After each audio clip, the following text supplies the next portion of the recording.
but have you ever heard of a leaf Wellington? Start by gathering some leaves, throwing them in a blender, and then grinding them up. Come make my child's packed lunch with me.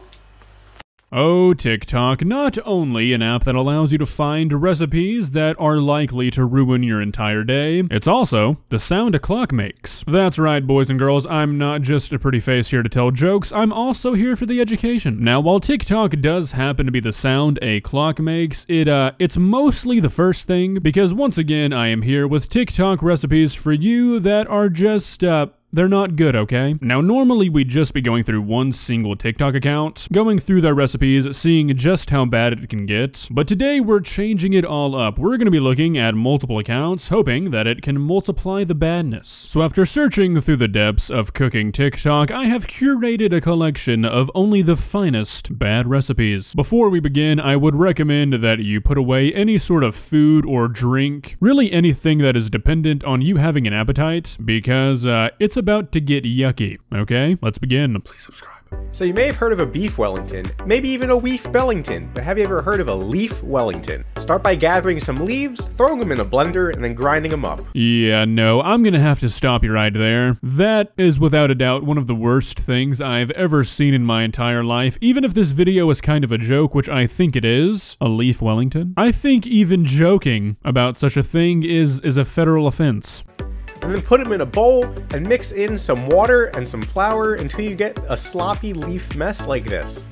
Put your leaf slop into a loaf pan to make a leaf loaf. Bake at 375 degrees until golden brown like this. Can you imagine what your kitchen would smell like during the creation of this monstrosity? Now, leaves don't necessarily smell bad, but it's definitely not what I want my entire house to smell like. I've never cooked a leaf, but I can't imagine it's going to make that very distinct smell any better. And then you'll also want to cook up some mushroom duxelle. Then you want to use some moldy corn leaves as the prosciutto, smush on your mushroom duxelle, and then smear on some Chick-fil-A sauce onto your leaf loaf.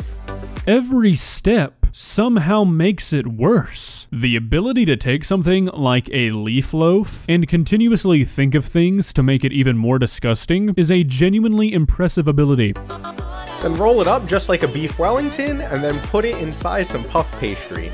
Once you got it rolled up, add some egg wash and then score the top. Throw it in the oven until it becomes golden brown just like this. Then grab your nearest electric saw and cut a perfect portion. Plate your leaf Wellington, add some maple syrup and a sage leaf, and there you have the perfect leaf Wellington. I've gotta say, surprisingly, the impression this video has left me with is a positive one. If you can take leaves, moldy corn, and Chick-fil-A sauce, and turn it into something that actually looks like it would be delicious, you are a talented individual. However, thinking about actually eating this brings me near throwing up, so let's move on. I know you've heard of a peanut butter and jelly sandwich, but have you ever heard of a G-nut butter and Pelly sandwich? First thing you want to do is take out your shriveled up G-nuts and then throw them into a food processor. If there was ever a sentence that desperately relied on context to not make you sound like an actual psychopath, that's the one. They don't have any fat in them, so in an attempt to make them more buttery, I added some butter and then mixed it together to get this chunky G-nut butter. To make the Pelly, it's super simple. Just boil some water, add some gelatin, and then your peanut butter, whisk it together, and then let it set. In about 3 hours after your Pelly is set, smear some G-nut butter on one piece of bread and then your Pelly on the other. Smush both sides of the sandwich together, and then obviously we're cutting it on a diagonal because diagonal sandwiches taste better, and there you have a G-nut butter and Pelly sandwich.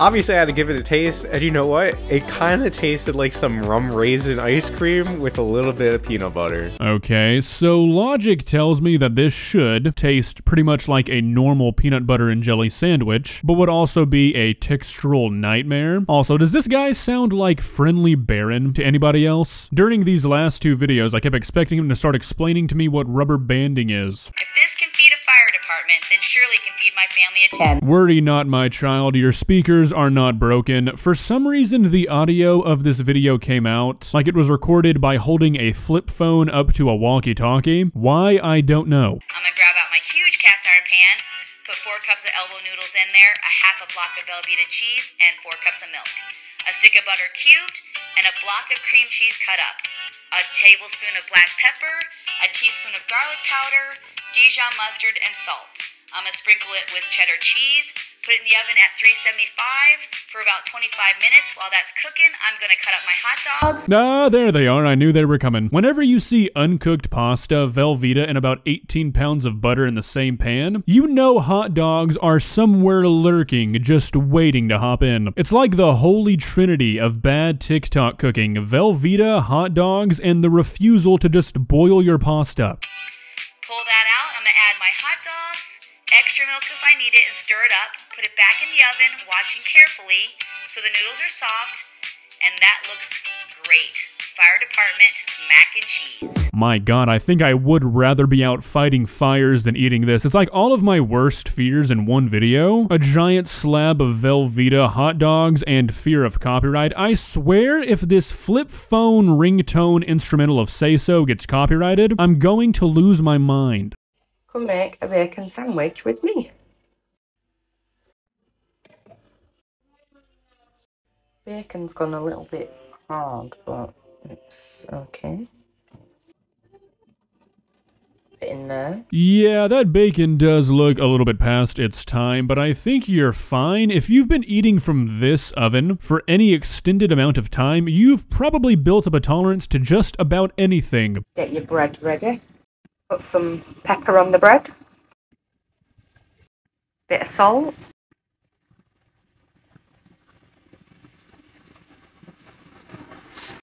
Some ketchup.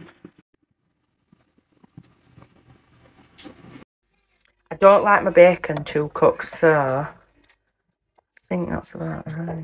Not even trying to be funny, this bacon somehow looks less cooked than it did when it originally went in. You don't like your bacon too cooked? I think what you're looking for is just a living pig. Yeah. There we go. Bacon sandwich. I am genuinely hoping that this video is just some sort of joke, because if not, this next video is incredibly sad. Come make my child's pat lunch with me. Half a ham sandwich. Some popcorn. A jelly. And water for school today. That's his pat lunch. Is the hair part of the meal? Is that a fun little surprise once you've finished your popcorn? If these videos are not a joke and there's actually a child living in these conditions, multiple agencies need to be contacted. So I've made watermelon pizza before, but never like this. The difference is this one actually has barbecue sauce on top of it. And what goes well with barbecue sauce? Pineapples, of course. Because it's a pizza, we're topping it off with some cheese and then grilling the pizza. The key here is to grill on high and quickly. Just enough for the cheese to melt, but not too much to make the watermelon soggy. When it comes out of the grill after about 5 minutes, just slice it up and again. Alright, there's a lot going on here, and none of it is good. First off, not a big fan of barbecued pizza myself. I feel like it kind of defeats the purpose of a pizza. Then we've got pineapple on pizza, which I'm not even going to get into. Don't want to start a war in the comments, so let's keep it civil, people. And then the elephant in the room, watermelon pizza? Is pizza dough just not good enough for you? Today we are cooking this beautiful Angus beef ribeye steak. We're going to be doing this in the beautiful outdoors. You're going to need one of these weird mixing bowls that looks like and opens like a bread machine. You're going to take your steak out of its package, like so, and throw it in your weird looking mixing bowl bread machine. Okay, so this is what I sincerely hope is just a really bad joke, but I'm including it anyways because something I've noticed with a lot of these bad TikTok recipes is that while a lot of them are purposefully bad, it doesn't detract from the fact that you are still wasting perfectly good food. As many of you guys already know, I'm pretty against wasting food, especially for social media. If you order a food and you don't like it, not a big deal. If you are purposefully making dozens and dozens of recipes just for a few likes and then you throw them away, yeah, that's not a cool thing to do. Alright, now my cooking machine shut off after about 10 minutes. Yours may vary to when yours overheats or, well, you know, whatever happened here. But, oh, yep, we got us some nice, freshly cooked, delicious stuff in here. Alright, I got my serving pliers out. Let's get the seasonings out of the way. Hopefully they imbued their flavor into this delicious meal that we've prepared. Oh, look at that. We've got a nice, juicy, well-cooked Angus beef ribeye. Aha, hilarious. What an amazing TikTok. I am glad that an actual living thing had to die for you to stick its meat inside of a microwave to ruin it for a video that got like 8 likes. What a good use of the life of another living thing. Well guys, another day and another reminder that TikTok seems to breed just some awesome human behavior. If you could travel back in time 200 years ago, or even like 20 years ago really, and you told somebody that in the future one of the biggest platforms of socialization has an unbelievably large category of content dedicated to doing nothing but wasting food, they would probably think you're insane. But for some reason, this is now normal. How did we get here? If you enjoyed this video, please leave a like and walk on over to that subscribe button and touch it. It's free. It won't cost you anything. But for now, that's all I have for you today. Bye.